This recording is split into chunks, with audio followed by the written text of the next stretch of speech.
انت ابخص، ها انت ابخص. معلش الاستاذ فهد يتحدث ما اقول انه ودنا الشخص اذا بنى تاريخ ودك يحافظ عليه يعني. طيب يعني فخلاص يعني ها. واضح ان الاستاذ فهد يتحدث عن ما حدش بيدق يعني. كابتن صالح يعني حبيب الكل، ومعليش يعني مشيها له. الاستاذ فهد واضح انه بطريقه او باخرى يتحدث عن انتقائي. انا شخصيا من وجهه نظري في هذه القضيه اشوف اذا كان هناك في رده فعل من الهلاليين تجاه ما صرح به صالح النعيمه، فان البرامج الرياضيه في العموم بما فيها الجوله مضطره انها تتناول الموضوع كقضيه راي عام. انا هذا وجهه نظري، اساس اوصل لحل وسط بينكم. رجال طنشوه. انت ابخص وانا ابخص بالحال، انت عارف شو السالفه يعني.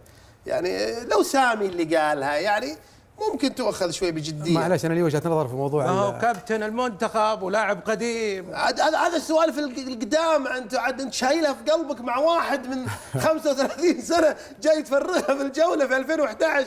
ابو فيصل ارميها خلاص يعني. السالفه ذي قديمه حقت فدا يا ابو على اساس فدا يا ابو بدر تغير الوضع. شو يقول ابو خالد الله يرحمه ويسكنه الجنه؟ يقول لك زكاه اي صدقه. طيب الله يرحمه. يعطيك العافيه سامي. اكثر واحد يعرف ابو خالد انت يا عصرته من ايام الدوحه يا ابو بدر. وتعال انت والله كنت موجود دائما تقعد عنده في البيت لما كنت ازوره. صح والله ما كذبت. بس حمق علي في الاخير وقرصني قرصتين حلوه. ها والله طحت بين شيبان. الله يرحمه. لا والله الله ايام دوره الخليج يا ابو بدر، ايام دوره الخليج في الدوحه.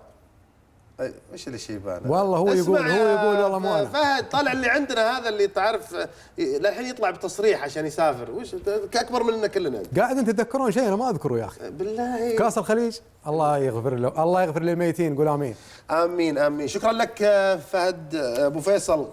استاذ فهد خيم شكرا جزيلا لحضورك معنا في الجوله. ما نبغى الاخيره عاد، هذه بنرتب الاسبوع الجاي تكون معنا ان شاء الله. ان شاء الله ابشر. شكرا للجميع وشكرا للزميل سامي والساده المشاهدين. يعطيك العافيه. شكرا لك سامي القرشي، حضور جميل معنا في اول حلقه. الله يعطيك العافيه. اشكرك ابو بدر واشكر زميلي فهد، وان شاء الله